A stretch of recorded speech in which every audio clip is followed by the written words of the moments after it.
This is the Business Tech Playbook, your source for IT help for your business.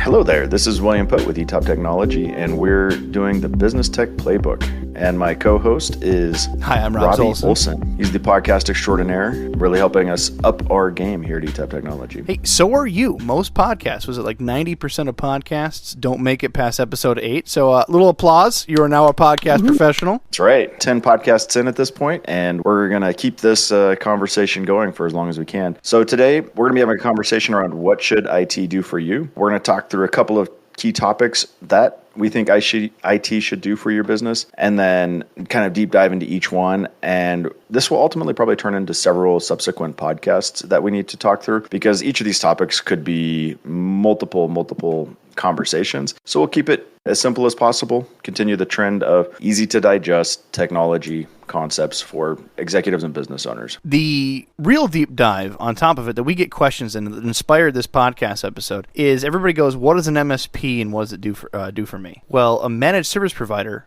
is an external firm that becomes your IT representative. They are your IT department, first and foremost.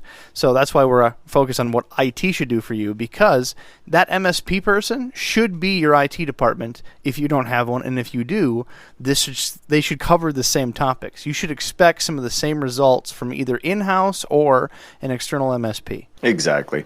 Well, and that's it. So often IT is seen as only a cost center. And if it's utilized properly, it really can become a huge value driver for the organization. But the three main topics we're going to talk about, and I think the three areas that IT should support your business, are specifically around, in my mind, mitigating risk. So that's an important aspect of IT. Supporting the company. So that one's somewhat self-explanatory. And then adding value. So Robbie, in topic number one, mitigating risk, like what are some areas that a good IT person or MSP should be helping a company? If you have something of value, you have a security guard, don't you? I mean, even hospitals have it. If you have any type of asset worth protecting, you spend money to protect it, whether it's a security system, whether it's a human being working the security system, whether it's a person with a lanyard and flashlight making sure that no one's doing unsuspecting activity. IT should be that plus. We should be the ones protecting your data, making sure that it doesn't get out, that your trade secrets, your secret sauces are all kept, that information isn't deleted, either by accident or intentional. We should be able to mitigate so much risk of your company that it shouldn't even be an argument of why you're paying the IT person or a managed service provider. That should just be a 4-1 that we have stuff of value. This is how we take care of it and protect it. No, absolutely. And we talk about this a little bit in episode 1, where we go into some of the 5 controls of cyber insurance. But what are some other categories where we can really kind of extrapolate on mitigating risk? Like what type of IT risk does a company have? Well, I'd love to plan and prepare so we don't have to call the insurance company and say, guess what happened?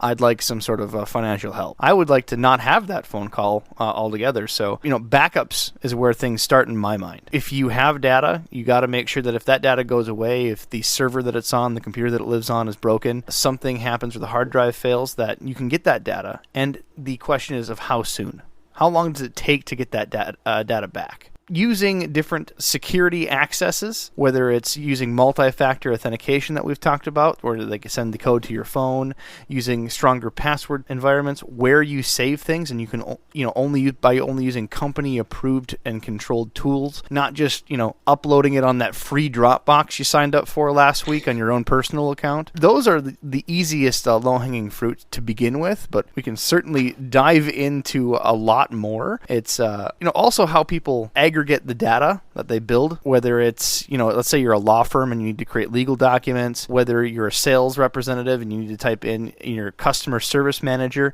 your opportunities, however it's at, the IT representative should be there identifying those processes, making sure they're secure, protected, and all in a safe environment. Absolutely. And so much of risk mitigation is very boring, but it is extremely critical to the overall health and resilience of the organization. organization. And that's, like you said, backups are important, but it's not just backing up a server. It's not just backing up a computer. It's not just, it goes into, are you backing up your applications? Like if you have a SaaS application, are you backing that up? Are you backing up your Office 365? Do you have a way to get your data out of those applications if you decided to switch to a different provider? There's so many different areas that backups tie into. And then it's 98% of backups. I mean, that's a totally made up statistic, but a substantial amount of the backups that we restore have absolutely nothing to do with a disaster and everything to do with somebody just misclicking. So that's one important area of backups, is just the ability to get back that one file you spent 6 hours working on.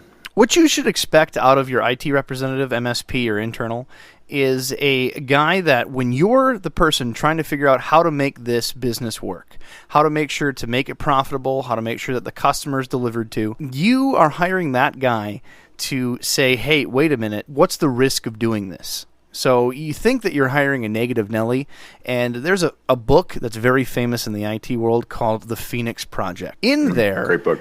They portray each stereotypical type of person in a large business, and the security guy is always the guy that looks down upon because he's the guy that seems to be slowing down the work. He's the guy that says, whoa, you can't do that because some security book says so. It shouldn't be like that. It should be a guy that has a real conversation saying, if you do this, here's the repercussion, here's what it means to the company.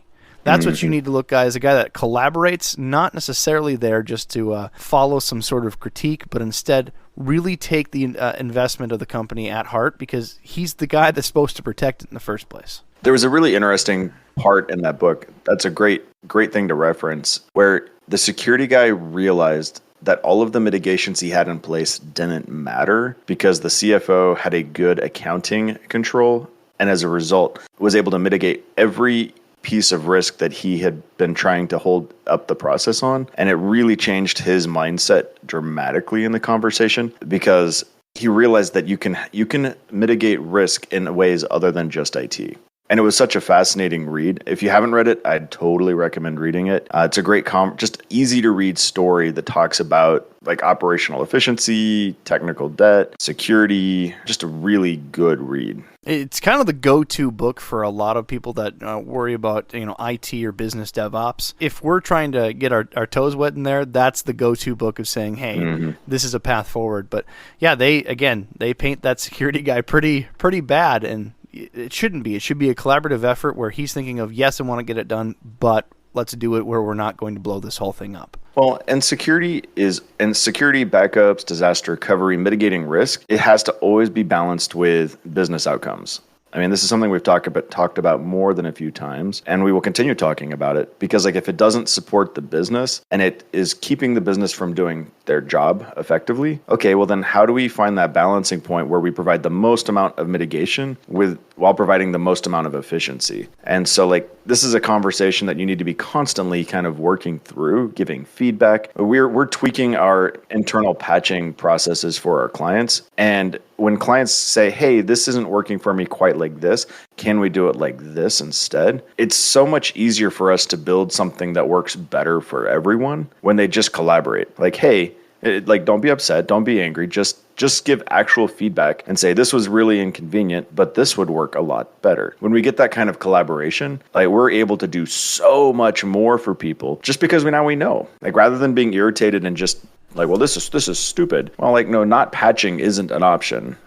That's a really basic thing that you need to do for your security and risk mitigation. But and so not doing it, just if we were told we weren't allowed to do it for a client, we would drop them as a client because it's such a key part of mitigation. But if somebody comes back and says, hey, 7:30 would be a lot better time for me, great. It's something we can do to make your life better while still providing that equal amounts of security. Now, another thing of mitigating risk, people think of just, protecting the data, making sure that you have backups of stuff that's lost, but also mitigating a risk of a path forward. There's so many times where someone from the C-level, some sort of department manager, they want to go in a direction and they never looped in IT.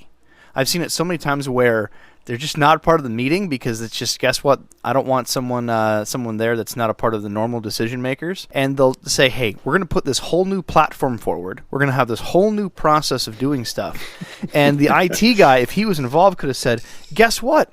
we already pay for it. We have a wonderful license for this. We already handle it this way. I can just give you the tools. Here you go. And I can't tell you how many times thousands of dollars, thousands of hours of effort go in a direction when it was already set up and the IT guy already did the legwork and thought of it ahead of time. Well, and I think a lot of this is IT's fault for not trying to get a seat at the table, and then only being that cybersecurity person who just is like, no, don't do that. Well, if we're constantly naysayers and not problem solvers, like, I mean, at our core, typically IT people are very problem solving oriented, but like we need to be more collaborative on the business side of it. And I think we so often just see ourselves as that same cost center rather than a huge value driver for an organization. And so like that's why we get excluded. There was a customer that I was dealing with, and they didn't contact us at all about the tool that they were trying to purchase. And they wanted to share their company data with another company securely because they couldn't send it through email attachments because of the vulnerability and whatnot and size of the files. So they went out and purchased a multi-$1,000 tool that didn't work correctly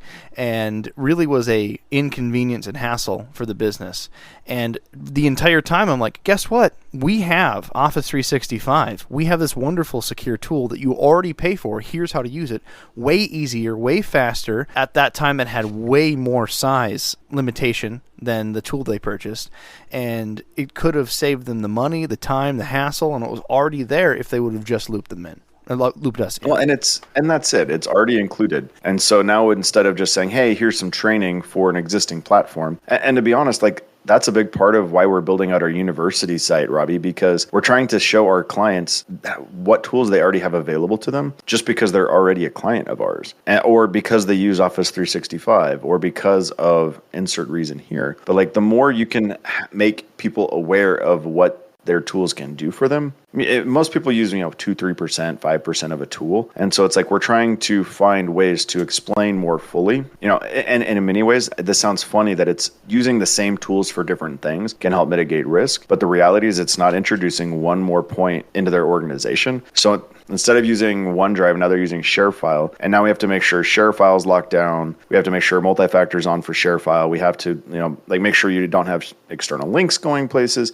So there's a lot of extra security legwork that has to go into making sure this program is working for you in its intended manner. Whereas we already had everything set up for Office 365 and OneDrive sharing. So like every time you add a tool, it adds a risk surface. And so like the more you can minimize your tools, stay kind of lean, the better, the less risk there is. Yeah, I can't tell you how many times I've been in a scenario where that lack of communication has just caused the issue. Even with when you sign up for a service and you don't know necessarily what it comes with, try to have them paint that out and try to have them for onboarding with even new clients of saying, here's our subset of tools. For our clients at Etop, we have when people onboard and we get them set up with multi-factor authentication, I take a couple minutes and go, here's your email, here's how the archive works, here's a couple tools on your computer that the company use, here's a wonderful place where you can message us and submit a ticket. Give them the at least initial training wheels, and that goes a long way just for those individuals. But even companies that have, onboarded don't understand what tools the IT person has provided them along the way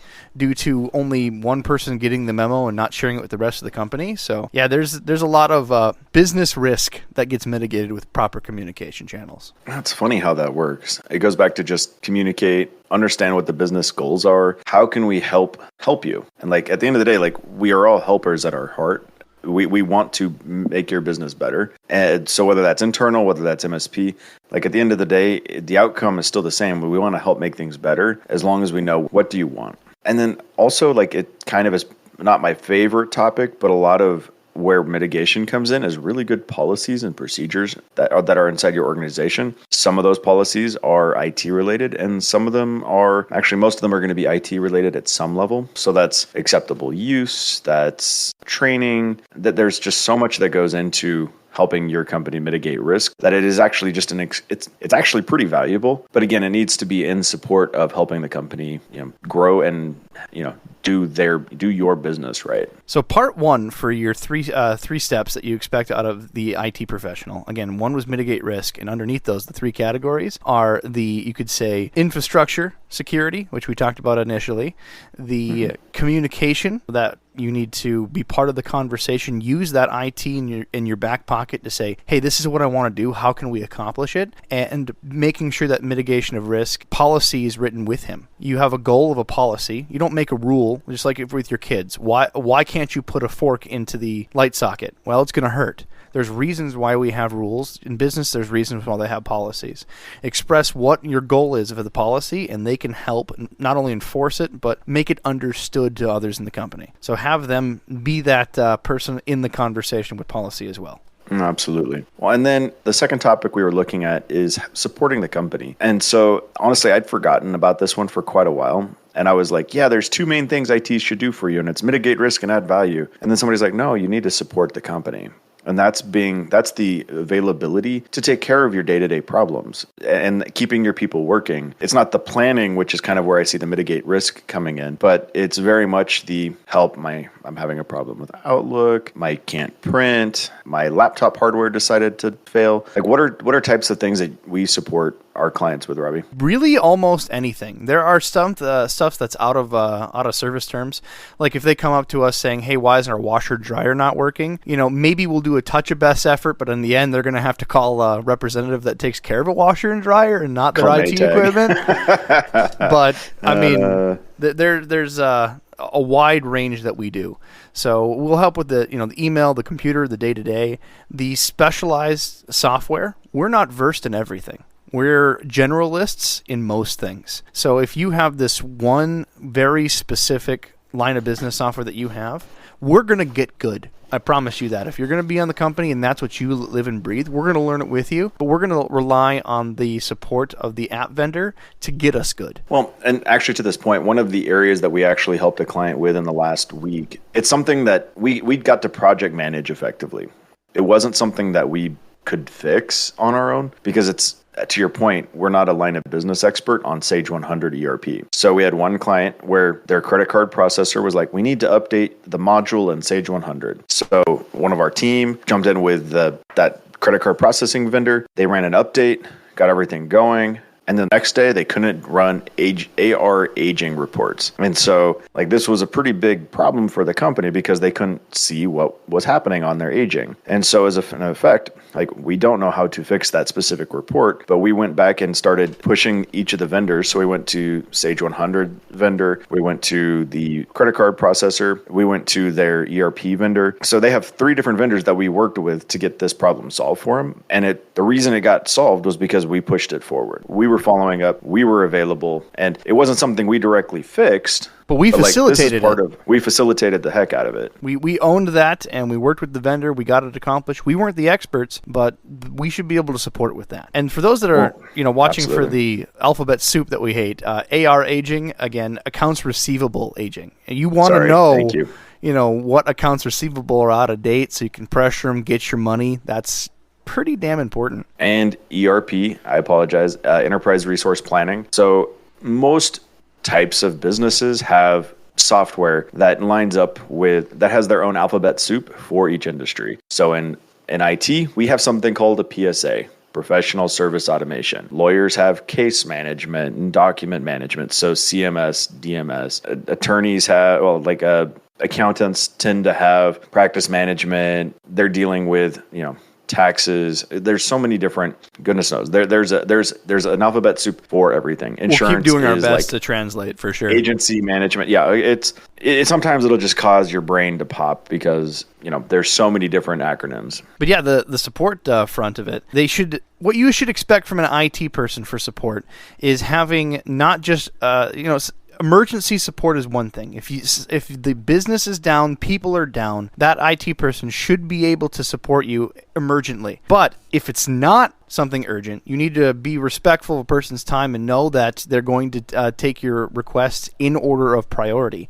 Even if it's in-house, if that person's taking care of his whole server that's taking down an entire department, he's probably not going to go over and help you with your mouse battery that doesn't seem to be working. They're going to prioritize accordingly, so that's something that you should expect out of them. And having a documentation library, you can't expect that your IT person, being one person, 2 people, a team, would not only know what each other are doing, but also remember what they have done. So if you have an issue, that needs to be well documented. They need to have a documentation system of some sort or method of documenting so that when they know this is the third time they dealt with Kathy's issue, maybe it's probably time to, escalate that maybe to the it's vendor. A Kathy issue, not a problem with whatever the software is Kathy's using. It's too often that people have an IT person and they expect him just to be a churn and burn. They're trying to stop the issues from coming in to make the company more efficient, and that's something you should expect from your IT representative.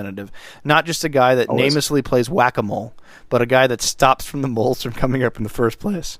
We're trying to get rid of the moles constantly. And to be fair, sometimes we cause our own problems. We do, but it's always done with a mindset of how do we mitigate and minimize and make things more efficient for our customers, our clients, because if we're not, then we just become irritating. And the last thing we want is to be irritating to our clients. So in the last month, we've helped with a PCI compliance. We've changed DNS for websites. We've helped fix an aging report. I'm sure we've worked on some printers. I'm pretty sure I heard someone today trying to troubleshoot why a USB to video adapter wasn't working. Mm-hmm. And my response was because you're using a USB to video adapter. But that was that was an abnormally snarky response. So it's all right. This is a safe space, BJ. It's a safe space? Okay. Sorry. And forgive us when we say submit a ticket, because that may seem extremely frustrating and irritating and like it's slowing down the process. But the reality is there's a lot of operational efficiency gained by an IT person having the ability to triage and understand what's important. And that's why tickets are so important for the support process of supporting your company. So if you have an in-house guy or in-house person, get them some tools to support your company efficiently. And like you said, Robbie, documentation platforms, ticketing, lifecycle management. There's a lot of different things that can kind of go into being efficient on support. For sure. Another thing you should expect is having the person being able to adapt. A lot of times you'll get IT people that kind of close up and say, sorry, this is not something I deal with, and they try to push it to someone else. If you have a team of IT people, even if it's not their particular set of expertise, or they share responsibility where this person does A, this person does B, they should at least have basic knowledge or at least the care to capture your issue properly and not just push it away. That is so often done, especially internal IT people, because I don't know, they just have less customer service skills than someone that needs to win your business every time, like an MSP. But that happens so often where it's just not my problem, and they don't even escalate it up the chain. Just like you said with the issue that we had with Sage 100, that is not our problem, but we made it our problem.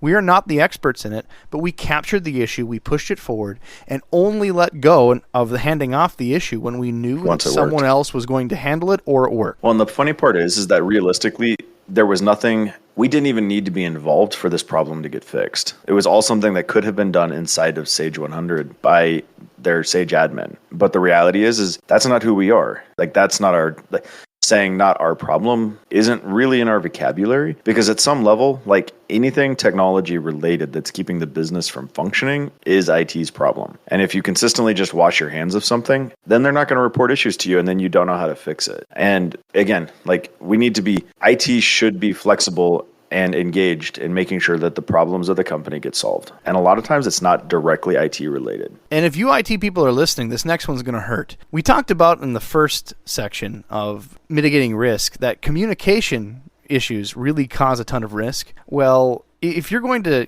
be that person that just pushes off, it's not my problem. You said that it's hard enough and they won't go to us. Let's go on the other side of this. If you're being too communicative, an IT person should be able to handle that. If they get a person that continually, relentlessly is the squeaky wheel, an IT person shouldn't push that off. You need to expect an IT person to be able to handle someone that has a continual repeat issues, and being able to collect that data and then really go to the core reason why. The squeaky wheel is the one that gets greased. Encourage squeaky wheels. I would much rather have a whiny Kathy than Bob that doesn't talk to me and just lets it be broken. Well, and then throws IT under the bus because it's been broken for 2 months. Well, but if we didn't know, at the end of the day, we can only fix what we know about. And communication has to be two ways. Something that's funny, and part of what we've done is we've worked on our operational efficiency, is if somebody's too quiet, we start calling and asking what's going on. Like if one of our contracts is suddenly too profitable, and now that sounds fun, like a funny thing to say, but if we're tracking how many tickets every single organization puts in, and if on like a 3-month average, somebody's, within a certain range, okay, cool. Like there's probably like there's enough, it sounds funny, but like there's enough problems that they're seeing value in what we're doing. But if people don't call us for 3 months at all, we're checking in with a point of contact and asking, hey, is there something going on? Anything we can help you with? Are there any challenges you're facing? It allows the account management side of support to come in and just start asking questions, because have they literally had no IT problems in 3 months? I find that hard to believe. I did IT for a elementary school. It's a charter school in my area. And most of the teachers were hitting me left and right. Hey, I need this. Hey, the projector's not working. Hey, there's this whiteboard. Hey, my Mac needs updating. And it could make an IT guy go crazy. I didn't complain about any of those. But after I got caught up with doing some of those, when I look over at 4th grade and see that I haven't even been introduced, nothing's going on, I just go in her classroom, introduce myself, start talking to the person. Again, I'm an extrovert. Most IT people are not extroverts, so this is easier for me than it will be other IT. Very much. So I go in there, introduce myself, saying, hey, if you need anything, I can help you with this. Finding out that she's abandoned most of her technology because of the push-off that she's had from a prior IT person, and she loved that communication. She stopped using her digital whiteboard. She stopped using Chromebooks in the classroom. Basically abandoned all of it for old school pen and paper tactics because she had to adapt to what she felt she was only left with.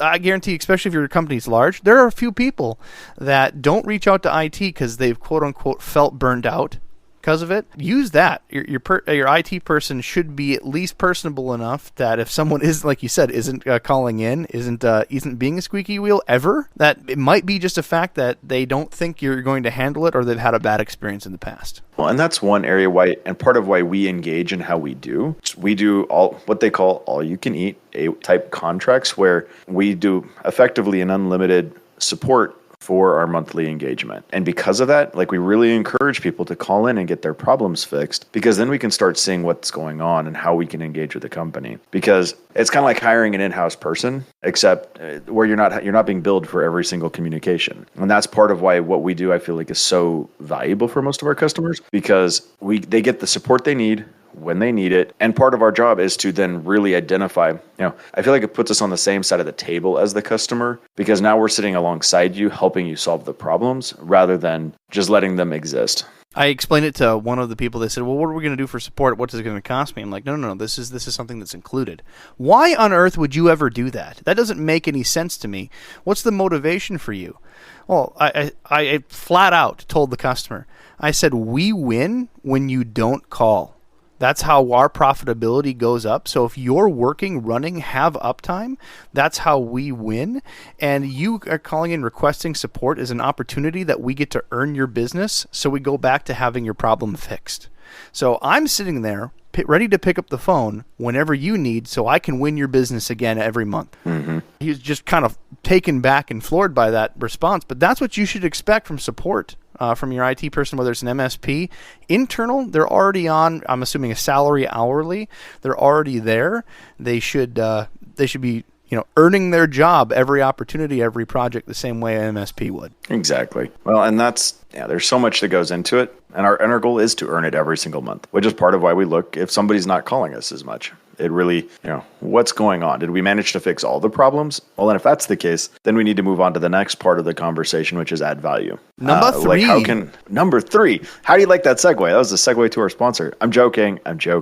Actually, we are the sponsor, but this podcast sponsored by Raycon. No, just kidding. Exactly.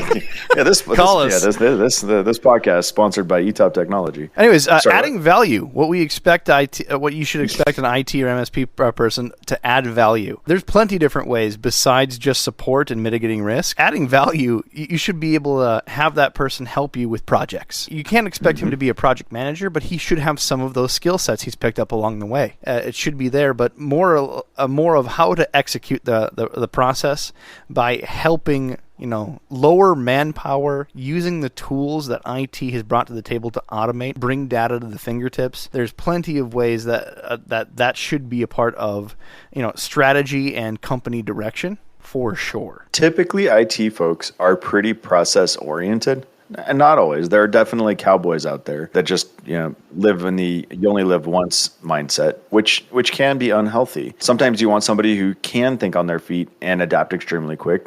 And so a tiny bit of cowboy, I think, is valuable. But like, how do you have like that process oriented mindset while still being like, I know how to get stuff done? And I think that's adding value is such a really fun part for me because it's something we're trying to learn and teach each of our team every single day because it's the vision part of IT, the vision and direction. So if I may toot your horn for you, BJ. I need some interrupted.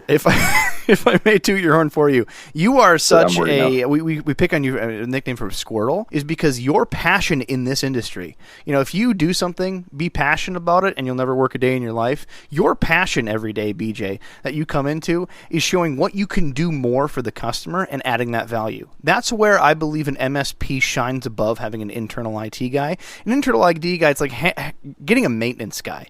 They're just expected that these are the systems, you're in charge of them, will reach out to you when you need it. An MSP person, if they want to really succeed and show, has to earn the value of what they're asking for in their commitments and contracts. And every day will be like, oh, here's a password reset tool. Here's a great tool for documentation for your customers. Here's an add-on to your email to make email signatures company-wide and automatic to save you guys time, process, and business continuity. And you're just sitting there, and when you have any free time, any motivation, BJ, that's what makes Etop so much fun for me and proud that I work at Etop, is that we're bringing that value every day, and I guarantee you, 90 days from now, we're going to have new tools, new value add-ons for all of our customers. And that will continue growing on as this company goes. And that's what you should expect out of an MSP, is that they're looking out for you for new ways to save time, efficiency, cost, anything along the way.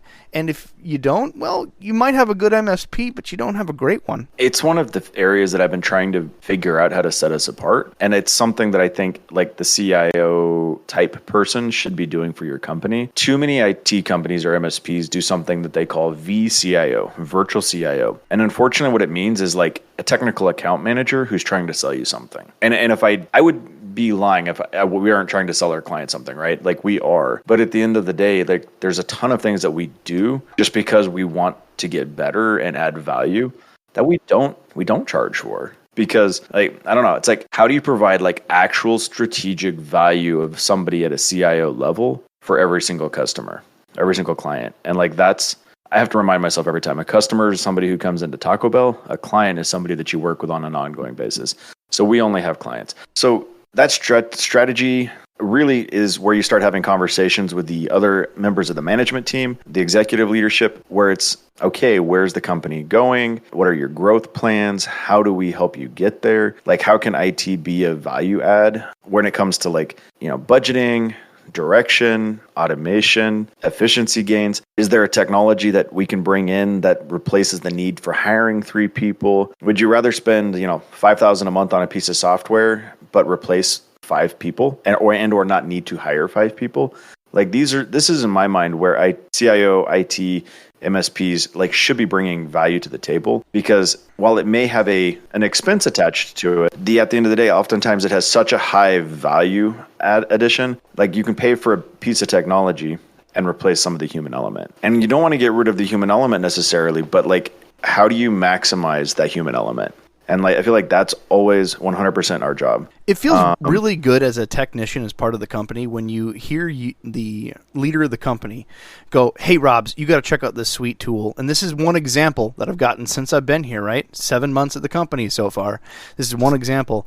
Hey, look at this cool tool called Cloudflare. It's something that we can use to automate and make the remote connectivity of a client so much easier, where they don't have a login, they don't have this complicated VPN process, and it's just pushed out to their computers.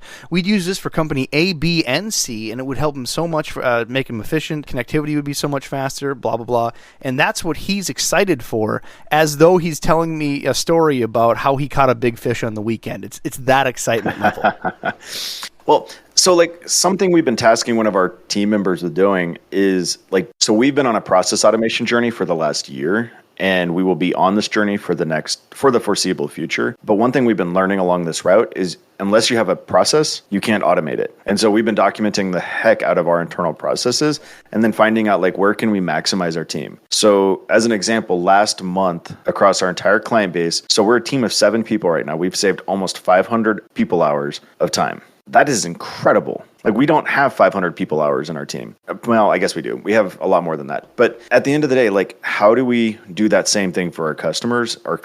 I catch myself again. How do we do that same thing for our clients where literally the very purpose of our being is to go, how do we save you 500 people hours a month? Because that's huge. Like that's multiple full-time or FTEs. That's multiple full-time employees worth of work being done. So one of our team has been engaged with going into clients and saying, hey, show me what your file intake process looks like. Okay, well maybe we can automate this piece here and that will save you 30 minutes a day per person. Well, on a firm of 55 people, do the math. 30 minutes a day times 55 people. Some of these people are several $100,000 a year. It's a big law firm. They're 30 minutes.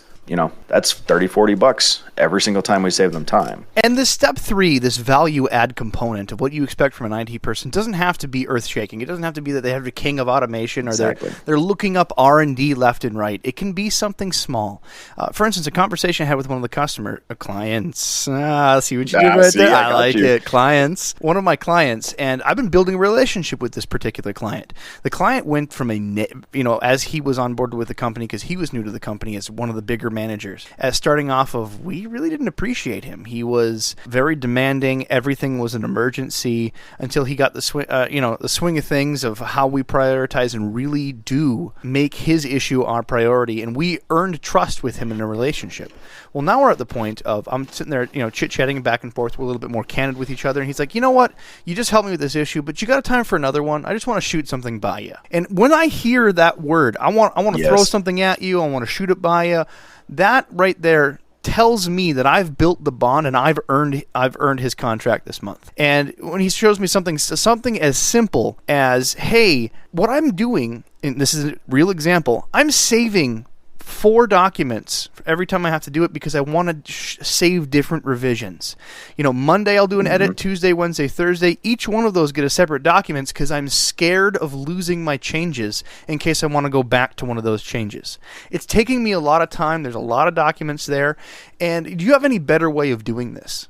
And I said, absolutely. And I showed him revision history in Word, how it automatically saves documents, how every single change is logged, and he can roll back to those changes whenever he wants.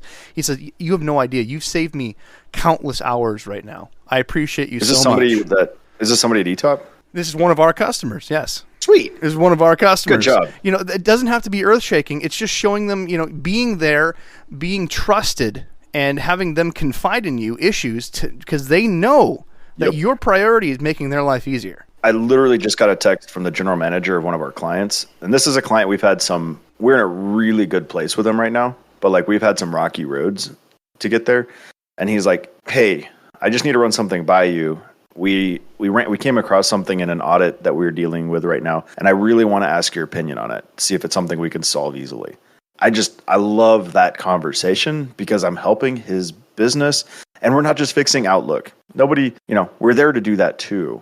But how do it goes back to every single day, add a little bit of value.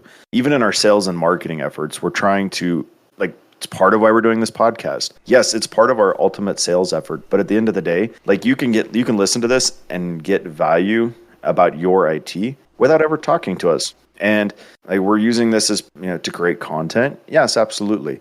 But our goal is to add value to our customers. It's part of why we're building a university site. It's why we talk through our tools. It's why we are constantly reevaluating our tools. When software vendors come to us and say, hey, sell my product, I'm like, no, we might, but I don't think they realize so many MSPs, so many people just want to resell a tool. At the end of the day, I sell Etop Technology. I sell our solution and how we're going to help you get better. I don't sell you antivirus. Do you get that? Well, yeah. But add value constantly. Every single day. I was sitting at a friend of mine's business the other day, and he is a local mechanic in my hometown in Minnesota. And he was sitting there talking about, like, how's it going? Oh, it's going pretty well. He's never negative. I mean, the guy could be drowning in work, having terrible issues, and he's just always positive. And he's built a trust with his customers where I was literally sitting there. Someone comes in, and he went just to pay a bill. He says, hey, can I pass something by you? And he has such built and earned trust, just like I had with that one individual I just talked about with the revision history and document. He went to his mechanic because he's earned that trust with that individual and says, hey, what vehicle should I be buying for my daughter? What's a safe vehicle? What's an affordable price point? What's something that's going to last me? Because he trusts in his expertise that he's going to bring the value that he has in the past to this new subject he's bringing in front. And that's the number one thing that you can do for a value add is earn the trust to the point where they're going to give you the opportunity to add more value. Always and forever.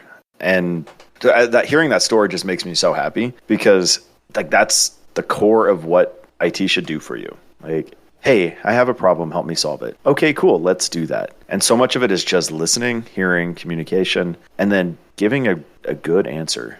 Or being brave enough to say,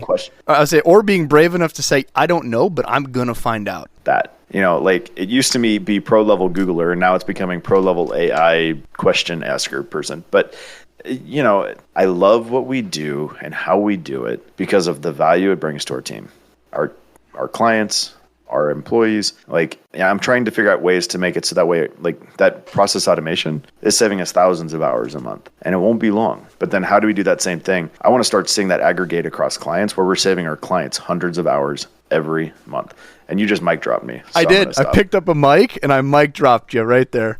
It doesn't get better. Next time you can just say, stop talking. No, it's not stop talking. That was an enunciated moment that needed a mic drop. Well, guys. Yeah, if you got questions, we have the businesstechpodcast.com. That's the website. You'll find our information. Otherwise, it's in the show notes. Join us on Discord. It's at the bottom of that very same website. You can come ask us live. We'll be pretty darn responsive. And absolutely. If you're looking for an IT person, we're here. Give us a call. Etop Technology. You can, if you shoot an email to podcast@etoptechnology.com, just ask any questions. We'll be happy to answer them. We're pretty much on all of the socials that I think matter, mostly LinkedIn and Discord. I'm joking. We might. I'm not on Facebook. I can't handle it. But if you can't find me on LinkedIn, you're not looking very hard. I'm very easy to find. So, yeah. With that said, mitigate risk, support the company, and add value. That's what IT should be doing for you. Let me throw something by you after the podcast. Until next time. Have a great day.